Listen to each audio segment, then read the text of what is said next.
Yaa bolota koo harrakaa waan tokko sirrakkisuudhaaf si fuulduratti dhufee viidiyoo kana amma dhumaatti dhaggeeffadhaa, amma dhumaatti naaf ilaalaa. Adaraa rabbiin siniin jedhaa. Ofii keessanii dadhabdan namootatti sheerii naaf godhaa. Yeroo jalqabaaf soroo dhumaatiif isin kadhadhaa. Adaraa keessanii siniin jedhaa. Nageenya keessanii hunda gannee akkam jirtu nageenyiif araarri Waaqayyoo siniif haa baay'atu. Lafuma jirtanitti hunduma keessaniif iyyuu jechuudha. Harrakaa maaliif fuuldura keessan akka dhufee sinittan himaa maaliif seetanii yeroo jalqabaatiif gara daldalatti galuufanii yeroo hundaa as dhufee fuulduratti boo'ee imimmaan koo facaasee iji koosna keessatti baduu fi dadhabaan jira. Eebbuufis immoo turuun qabaa. Tokkuma ishii turuun qabaa jechuudha. Amma garuu suuqii xiqqoo tokko nuuf nama 5 olitti gurmoonsanii nuu kennaniiru. Kun bakka lafa kosiisaatiiti qulqulleessaa turre jechuudha. Bakka kosiisinitti hin fakkaatini. Bakka kosii kanaa walitti qabnee qulqulleessaa turre. Qoshaashi jechuudha dhufanii bakkuma nutti dhufee yuutuu labeen beeku. Kana hundasaa qulqulleessaa turre. Lafichi lafa kana fakkaata akkas fakkaata. Lafichis immoo danaddalamee damaddamummuu qaba. Wannoo jechuu qaba. Kosiinsaa kosiisinitti fakkaatu jechuudha. Iddoo kanatti kun akkasittaan qulqulleessaa jira. Nama meeqa nama 5 taanee turre. Shamarranidha hundi isaaniiyyuu xijjaa namoota gurguddoodha. Haadholii keenya warra ta'anidha. Isaanumayyuu hojjechiisuun baay'ee natti ulfaataa ture. Baay'ee natti ulfaatee wannoo jedhaa ture.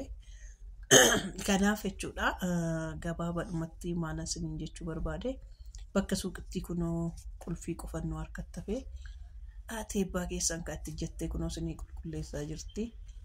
Qulqulleessaa jirti akaafallee dhabneetti mukuma safara isaa keessaa guurreeti jechuudha. Itti guurree dhufnee qulqulleessaa jirra. Karaa tokko gammadduudha. Amma tokko biddeenuma gogaallee keessatti gurguree chiipsiillee gurguree amma na barbaachisu jechuudha. Meeshota na barbaachisanan isin gaafachuu dhufee jechuudha daawwattoota koo. Tokko maashinii chiipsii gaariinsaa amma 6,000 naan jedhaniiru. Gaariinsaa jechuudha maashiniin chiipsii ittiin xabbasan. Gaariinsaa amma 5,000 jedhanii elektirikii ittiin harkisanii amma elektirikii mana kootii ammas ga'utti wannoo 100 ta'e meetira 100 ta'e warri elektirikii irra hojjettan hin beektu olumaa galatti harka isaa faana 8,000 fixanaan jedhee abbaan 4 jechuudha. Ishis naxxiba 5 nama sun harkatti gubaanaan jedhee naxxiba 4 bitamanaan jedhee jechuudha. Inni olumaa galatti harka isaa jedhee 8,000 jechuudha. 8,000 meeqadha walitti naaf fidaa adeemaa kaajoolli. Walitti naaf fidaa adeemaa. Suuqiin kuni nama asiin suuqii lamadhaan ol bukkee jirtu. Suuqii lamadhaan ol bukkee jirtu. Suuqii lamaan kanarratti nama meeqa taanii gurmoo nama 5dha jechuudha. Nama 5dha. Nama 5 kunis warra humna qabanii miti. Maal akka jedhan beektu dhugaa haadholii gurguddoodha. Akkatti isaan nama gaddisiisanii. Distii mana keenya baalli keenya finneet asuma teenyee dinnichitti chiipsidhuma maashiniidhuma chiipsii nuu bittu qofa odoo arganne jedha. Illi qeeffana jennaan tiin nambarii nu gaafatan. Tiin nambariin immoo amman kennamu nuun jedhan. Mana warri liqii tiin nambariin amman kennamuudha.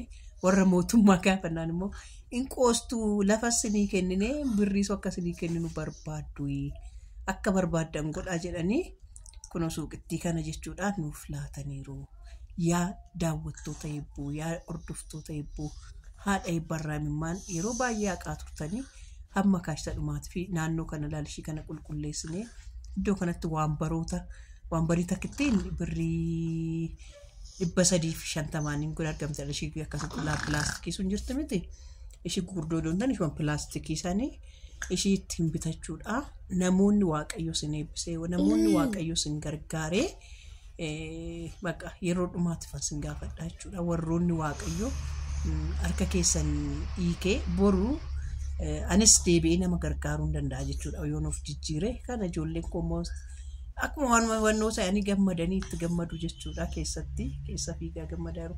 Asitti immoo dhaabbadhee kan akkamitti naaf hojjetta jedheen qaansiraa sararatanyaa gaafa waamee maal akkanaan jedhe beektu dhagaa kana iddoo kana kakaasuudhaaf yoo xiqqaate 1,000 malee siin kakaasu naan jedhe. Ni kuna wajjin haasa'aa jirru kun jechuudha qaansiraa hojjeta. Akkasitti malee siin kaasuudhe dhagicha achitti tuulamee jiru jechuudha. Ani immoo dhagicha kana jalatti odoo waa wannicha gashee achi jalatti naaf godhe gaariidha. Kun asfaaltii bukkeedha garuu wannoo isaanitti tolee suuqiinsaa chiipsii bishaan laslaasaa kana yoon qabadhee gurgurama asfaaltii irra waan ta'eef karaa dudduuba immoo bakka makiinaan itti miicamudha. Makiinaan itti miicamaa waan adda addaa jechuudha. Bunni illee achitti bakka fakkeenyaaf amma kun garan itti dhaabadhee jiru kanatti yoo tole jedhanii naayyamanii eelee biddeenii fa'aa bitee iddoo sharaafaa waan tokko waan waraqaa tokko qorqoorrumaan waxxaree lafittiidhuma kanarratti oduun bakka biddeenitti tolchu immoo lafittii kana qabdi beektaa bakka kanatti lafittiin kun xiqqoodha. Lafni xiqqoon qabdu Finfinnee keessatti ishii kanarratti jechuudha. Ishii irrattiin yaade jechuudha. Waaqayyo na gargaaree yoo isinitti dabalamtanii na gargaartanii ta'ee kanaan booda waaqayyoositti kadhataa jechuudha. Ofan jijjiira jedhee yaada jechuudha. Waaqayyootti dabalamee wannoo jedhee jechuudha. Yaa bakka lafni Finfinneetti lafni akka baay'ee mi'aa ta'e ni beektu. Namoonni dandeessan jechuudha. Yeroo hundaa haadha eebbaa suuqiin odoo sii banamee haadha eebbaa odoo suuqiin akkasii ta'ee haadha eebbaa odoo suuqiin akkas ta'ee naan jettu har'a garuu suuqicha akkasitti nama 5 illee taanu toladha jechuudha. Kiraayiin qabu anuma keessatti nama 5 taanii gurmoofne yoo hojjenne gara fuulduraatti achi keessatti immoo namatti gahee guddaa qabaadhe immoo waan daabbarii ittiin bitadhu yaadu jechuudha. Akkaataan daabbarii ittiin bitachuu yaadu jechuudha. Bakka nama taa'ee jiru kan immoo gara natti siqee achitti bakka bunaa qopheeffadhee bunuma illee yoon danfisee bunuma sinii 2 sinima 10 illee yoon gurguree oolee hamma tokko naaf ta'a. Erkabooti siniin tokko siniin 12 birrii 550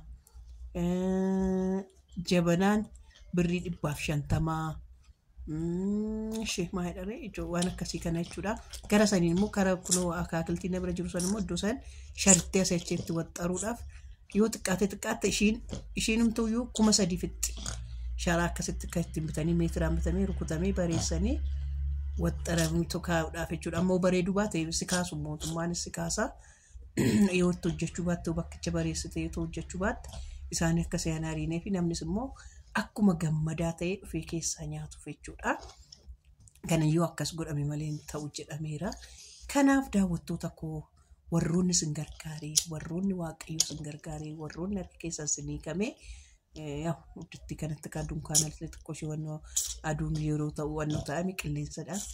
እና ቺፕስ ቡናፍማፊለ ቺፕስ ፊ ቢሻኑማ ዋናን እንትን ቢተደ ኤሌክትሪክ ቸቲና ሲ ቺፕስ ቸቲን እንትን ጎረዶቹዳ ይወጥቃት ጥቃት ጥቆዳ ወጪሳ ቆፈቹዳ ወጪሳ ቆፋፍ ኩመሸንተ መነማ በርባችሳ ወጪሳ ቆፋፍ ይወታ ጉተተኒ ማልጀቹዳ ፊ ኩን ሺጥቆ ስንንጀ ወሮኒ ዋቀዩ ስንገርጋሪ ኩመሸንተ ማይቹ ነመ ሜቀዳ ኩመሸንሸኒ Mesti nama meeqa nama